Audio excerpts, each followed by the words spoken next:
Hello and welcome to this video. Today I'm going to be doing a little bit of a simpler video and hopefully it'll be a little bit shorter, but I did want to walk through a lot of the hotkeys and basic commands within the game.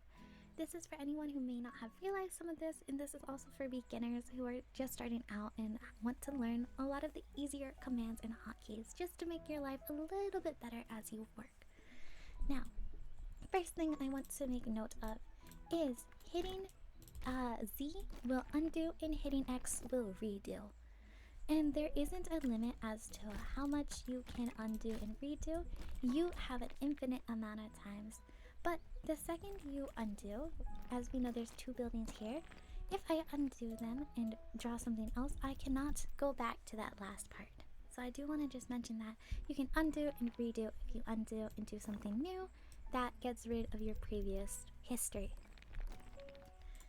Just gonna go through the list of the tool hotbars as we go along. The first thing is if you hit 1, you get access to the buildings. So holding left click and dragging will allow you to just adjust the size of the building as you go. And if you hit 1 again, it will save that building size. Now I believe it keeps that same build size between your different glades, but when you restart your game, it will go back straight to default. Right-clicking will allow you to select the object. This works for most of the tools, like the decorations and the buildings.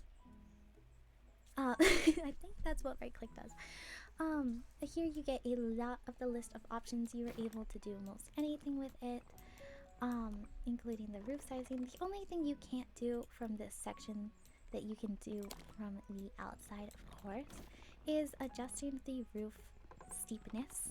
You have to left click and drag to change it. You can change the height, and within this right click control you can change height. You just can't control that roof type. So that is there. Something else to note about hitting 1, it cycles through the building options. So if I'm building a quick building and if I want to wall quickly, I'll just hit it so it cycles through to that wall option. It goes in order left to right, and when deselected, the first tool it'll select was the one you just recently were using. So that is the build tools. Something else to note is snapping. So buildings like to snap, and if you want to have them overlap, sometimes it is tedious to try and just get it perfectly aligned. So you can disable snapping by holding Ctrl. Now Ctrl does a lot of things in this game, and of course you can change your keybinds within settings, but this allows it so you can quickly hold 1 and have 2 buildings perfectly align with one another, like such. That is just by hitting Ctrl, and then I hit 1 again to spawn in the buildings there. I will briefly mention, if you didn't know this about snapping to buildings, is that it automatically tries to snap anywhere along the roof line. So if you want to have it snap directly to the middle, I would raise the roof and create a point on these rectangle buildings, and it will immediately snap to that middle point. That's not necessarily a command, but that is just a tip I wanted to toss out there. The next one is the path tool. This one you can select by hitting 2. There isn't really anything else with this path tool. It does its simple controls and works this way as intended. Unfortunately, if you keep hitting 2, it doesn't change the size or reset it, although I think that would be a pretty cute feature. But the path tool is only affected by hitting 2, and I believe that's the only control with it. Next is the decoration tools.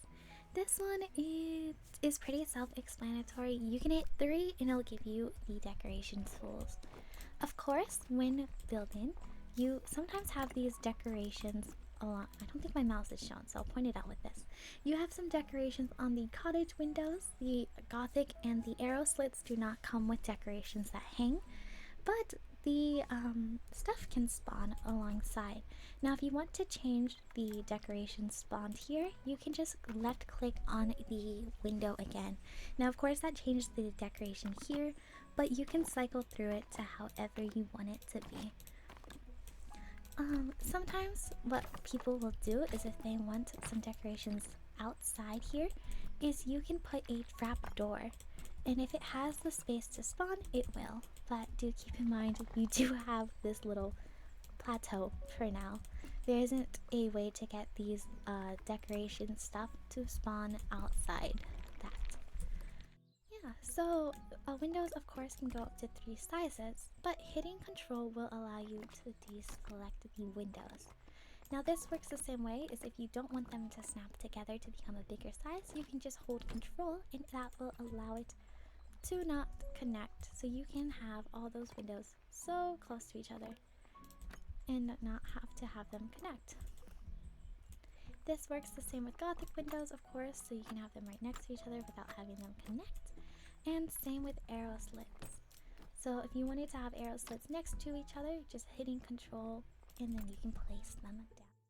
Yeah, so I will make notice of this. Just like hitting 1 will cycle through all your building tools, hitting 3 will cycle through your decorations, but it doesn't go left to right. It actually swaps between windows and the decorations. So hitting through gives you a cottage and then lanterns, followed by Gothic, flags, arrow slits, and chimneys. So it goes in this kind of zigzag pattern. It used to go left to right, but then I think they changed it. So that is just something there to note. Now, I don't think there's any additional commands with these tools. If you have seen the tiny chimneys and have been curious how to get them, they spawn when there isn't enough space for a big chimney. Now, what some people do is to force it, instead of having 2 chimneys next to each other, is they will take a 1 size arrow slit and put it near the chimney. This will automatically force it to be a tiny one, and it kind of can try to be hidden from certain angles if you didn't want that to be shown. But that's how you can force a tiny chimney. Hitting 4 will give you the palette tool, and there isn't enough like behind it. I will say though, let's say you are building something and you want your buildings to have the same color scheme. If you snap a building to it, it will have that same color scheme. There isn't a quicker way to change all your buildings to do such, but if you are building a lot of them, you can just quickly snap them and move the buildings. And of course, you can snap the sizes you want and then move as well. It does not carry over the window colors, and which have a newer update if you did not know, which will change the glow from the window, just like lanterns. You can change the color of lanterns. But there isn't a quicker way to get that same color palette between all your buildings. You do just need a building to snap on, and it will follow that same color suit. I do want to pop in and mention we did get a patch notes earlier this morning for me, or it just released earlier today, as when this video comes out. I do recommend reading the patch notes. I love reading them, but I'm always happy to try and talk about them too. But I do want to mention that there are 2 small quality of life things that are coming in, and the first one is a new option to remove merlons and railings. So that means you just don't need the 2 blocks to overlap them to get rid of them. This is something coming to the game soon. And the second one, which is the reason I wanted to mention this, is the game remembering your last color and style choice and applying it to future shapes. So as Anna is saying, you can batch place pink windows or straighten walls. Now, this isn't in the game just yet within the patch update. This is going to come later this week. She is wrapping it all up and creating a beta branch for people to playtest, which you can always find in the properties within Steam. And that beta should be live tomorrow or the day after. But by the end of this week, these should be in the base game. So this is going to make our lives a lot better, almost. It's just quality of life things, but it's super amazing that they're adding this into the game. And I just wanted to pop in and state that. Is the eraser tool. This one, if you hit 5, it will go between them. So I think it starts with the this tool, which erases the buildings, of course, which allows you to kind of get that ruin feel. The half timber does not go on walls, so that is something there to note. But something I find interesting is when cycling through your eraser tools, it'll go from flowers to trees to the sledgehammer, to the buildings, to the paths, to the water. So it kind of goes in this reverse order. I feel like the sledgehammer and the water tool should be swapped in the cycle. But I mean that's just what I think. I think the devs might have made a mistake there. But that's something that piqued my curiosity when I first noticed that. There isn't much anything else within that though. Next tool is the landscaping tool. This one is if you draw some landscaping. Of course you can left click and drag up and down to get rid of it and change just the height, but you can also drag left to right to change the steepness. Now if you've ever wondered how can I get another smaller bit in the middle here, that you can do that by hitting Ctrl. You can layer your landscaping by hitting Ctrl, and you can then create your landscaping to however you'd wish it to fit your own little vibes a little bit better, like such. So hitting Ctrl, just similarly like it will stop the snapping from buildings, it will stop, it will allow you to create finer details within your landscaping. Alrighty, the next one is the flower tool. So hitting 7 for this will snap you straight to flowers, and of course when drawing it once you kind of get the purple flowers on the summer glade, some of these yellow flowers. It's a little, I call it little, it's still kind of tall, but it is the lower lying version where if you hit it twice with the flowered brush, it gives you these bushier, bigger and bushier bushes, and the blue flowers. So that is how you kind of can mix and match your flower types within that. Hitting Ctrl doesn't do anything for that. The next one is trees. So of course the tree thing will allow you just to place. You can cycle through trees just by undoing and trying to find the tree that you wish. Now I will make note, there are certain trees on each glade, just like how in the olden one there is the big dead tree. In the summer one there's these bigger ones. These trees will not spawn in no matter how many times you cycle through. And I do believe that is because the glade trees actually have a different coating from the trees in the tree bush, or in the tree brush. I do hope the devs are going to merge these one day, so that way we are able to spawn them in ourselves. Right now you just have to erase your trees and keep the ones you want. But I do think before these weren't like adjustable or movable, but the devs changed it before launch, but they didn't have time to add these to the cycles in the tree brush. That is just something there to note if you've ever wondered, how can I get that big dead tree in Olden, or these bigger bushier trees in the summer and flowery glades? You can't spawn them in, you just have to hope you don't erase them when you start your glade. And then hitting 9 will give you the water tool, of course. This doesn't have any additional commands, you can't hit Ctrl to make it deeper or anything. The only way to make your water deeper is by making it bigger and having a bigger depth to it, but there isn't any additional commands within that. Hitting T will give you the time controls, so that just allows you to quickly adjust the day of time where the tree is where the sun is positioned, and hitting it again will have it disappear. Now, hitting P will put you in the photography mode. I like to call it as the camera mode, but I think it stands for photography mode. That makes the most sense to me. Now, if you hit 1, it will just bring you back to the main section. So there isn't much within that to change these. You do have to manually click on all the buttons. But if you hit H, it will hide the UI. So if you are recording a video, or if you just want to look, when taking photos with the photo button, it will immediately hide the UI in that focus point square that we have. Hitting that button again also will hide it, but hitting H will hide the UI. Now, hitting T here will give you that time pop up just like before, but I do want to briefly talk about some of the controls for the first person POV camera. Now, in general, if you go to your settings and go to controls, you can change your movement speed and your rotation speed. So if you're walking around in first person POV and you want it to be slower, you can decrease it, or vice versa, you can increase it. I don't know how high you can go, but I'm not gonna click through it today. I don't typically use first person POV, so I tend to forget these, which is why I want to bring it up today. Now, when walking, if you hit Q, you will start sprinting. And same with E. So if I hit E, you will start sprinting again. But hitting both Q and E will put you back in that same base walking speed as just basic W. Now, if you did know that, I didn't for the longest time. But some people have wanted to go through doors or go through buildings.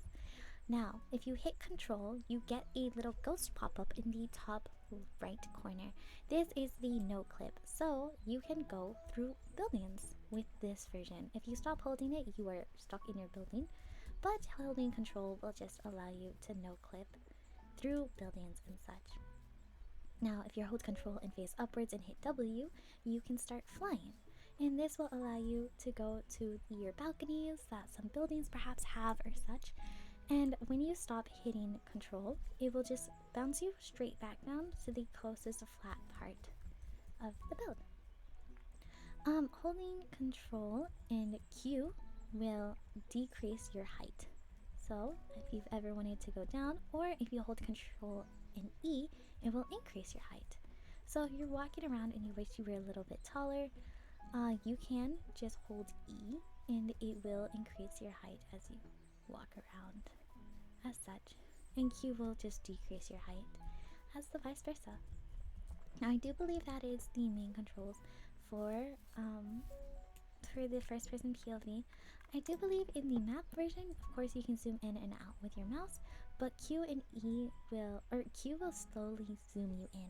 So if you want to have a smaller zoom, and E will zoom you out. So if you want a little bit more of that finer version, you can just hold Q and E within the map version.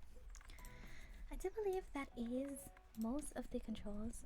Q and E, of course, will change your height within the game itself, so you of course can do that within your other camera modes as well. I believe that is most of them. Now of course I will mention you can change your controls and keybinds within your settings. Now the ones that are automatically turned off are rotate and zoom in, zoom out. They will have these question marks and you can assign them. I'm on a laptop, so when I'm like not having my mouse connected and I want to take photos, I can zoom in using my trackpad, but hitting R and F for me, that's what I assign them to be, will just allow me to rotate throughout my building. I will say camera movement is focused on where your mouse is at the point. So I think I have my mouse turned off, so I'm going to use the paint palette tool as to where my mouse is. So zooming in is focused on where your mouse is for the most part, and zooming out kind of I believe is the same. So zooming in here, we zoom out, focus on the middle. We can zoom in here and zoom out, focus on the side like such. And same with your movements. If you are rotating your camera, it is based on where your mouse is. So you do have to be wary of where you are clicking your mouse. If you're like, why, how come I'm not moving around that much? And your mouse is all the way to the right when you want to focus on this window per se. So your mouse movement is important to where you move your cameras. I believe that is all of that. The controls, of course, you can change them throughout.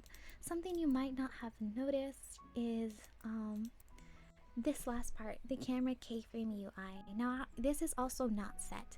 This is something you have to find within settings, but if you ever wondered how people get those smooth camera movements and such, it is within this UI. This is experimental and the devs hope to one day implement it fully into the game, but they don't have enough time right now to do so, so they have just given everyone the UI, just like they've taken it out from the dev cheats and given it straight because everyone was curious how playtesters or such or the devs were able to do it.